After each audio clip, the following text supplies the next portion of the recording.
We generally want lots of students in our choir room. We like to see it filled up with a big group, but of course you can't tailor your instruction to the students as well, so that can be a problem. So we got to be aware of that.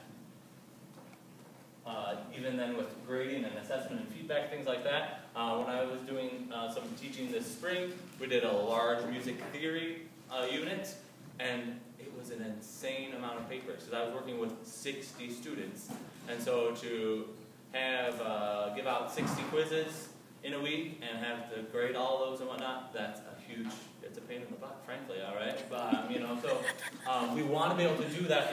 Certainly we hope that, just like Amy was talking about last night, that we're not just always working towards a performance, that we're actually teaching our students, and in order to know that we're teaching them properly, we need to assess them.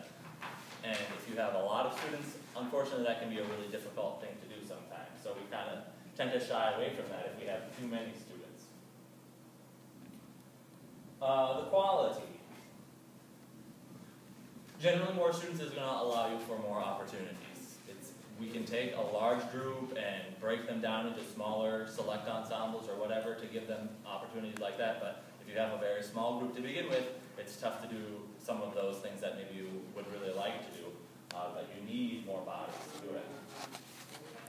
You have to take the bad with the good, all right? We're always trying to get more students, but not all those students, unfortunately, are going to be super high quality students. And you have to just, you have to be okay with that and figure out ways to keep those students as best engaged as possible, and just do what you can for them.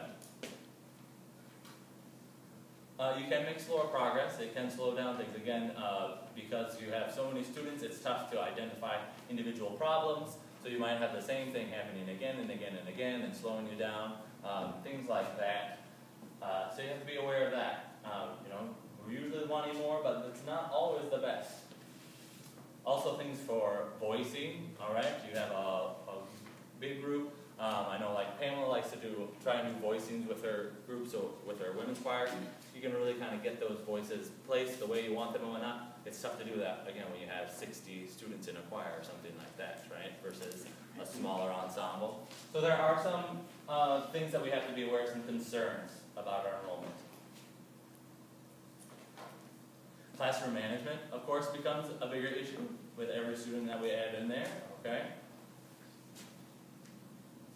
And facilities as well.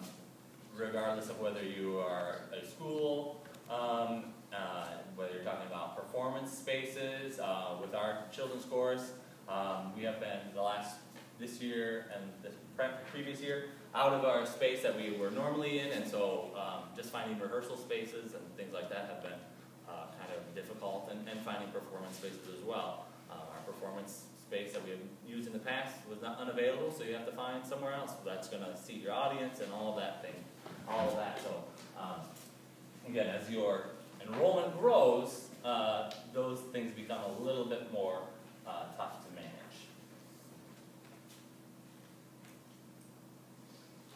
Generally speaking, though, we really want to try and get those students to come and be in our choir, so we're going to look at some recruitment ideas. This is primarily for school choirs, performing during registration or orientation. All right, if you have that opportunity, if there's an orientation night or something like that at your school, if you can talk to your principal or whatever and ask to have a group perform at that time, or also during registration, that usually happens at a lot of places in the spring, and it doesn't necessarily happen at one time, but that's a good time to really be thinking about getting out and doing your recruitment. Be aware of that. Assist with scheduling conflicts. I know that that's something that a lot of students have a problem with. They maybe really want to be in choir, but there are just so many things that they have to take, and so many other things that are competing for their time. So that can be kind of tough to do, but really talking with your counselors or your principal or whoever, and seeing if there's anything that you can do to make scheduling a little bit easier for your students, so that those who want to be in choir have the opportunity and are still able to do the other things that they want to do. perform for other school events. That could be for a talent show, certainly. If your school has a talent show, I'm sure you would probably have your groups perform, but you want to make sure that you take advantage of that opportunity. Pep assemblies, things like that. Anytime you have the whole school body together is a great time to get your choir out in front of them, or a part of your choir, or whatever, to demonstrate what kind of things you do and that it's a fun activity.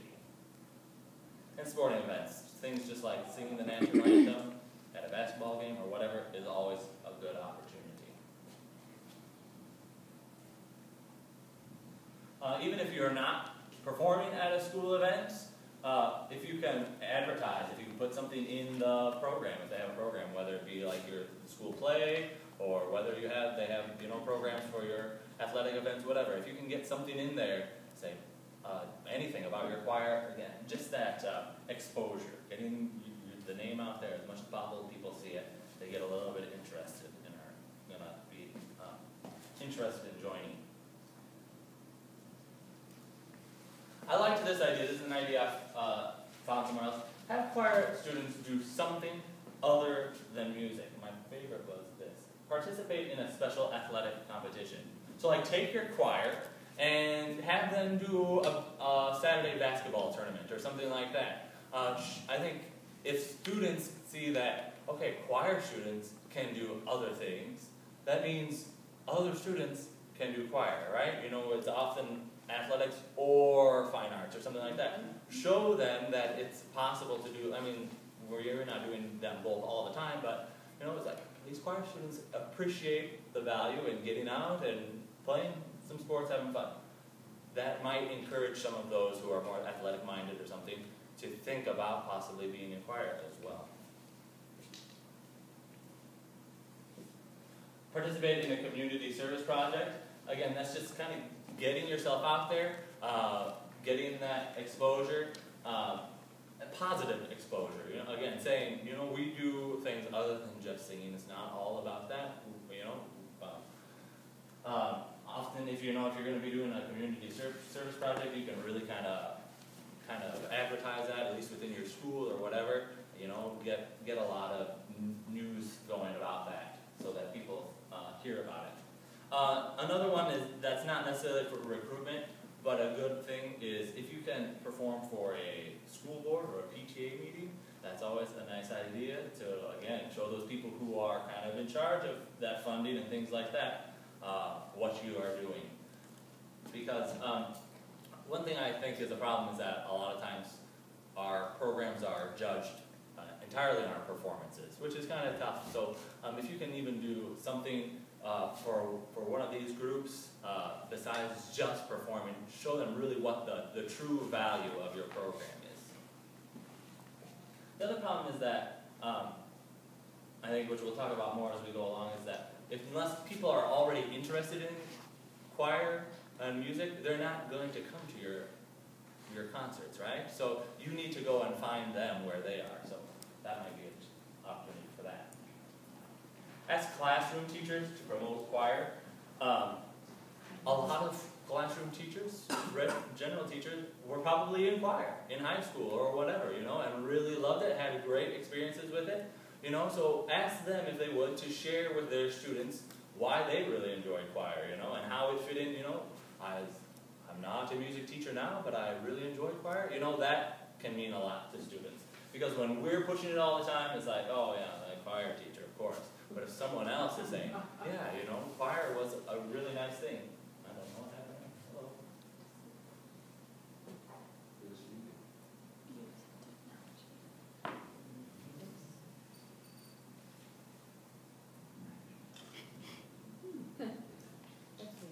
That is weird.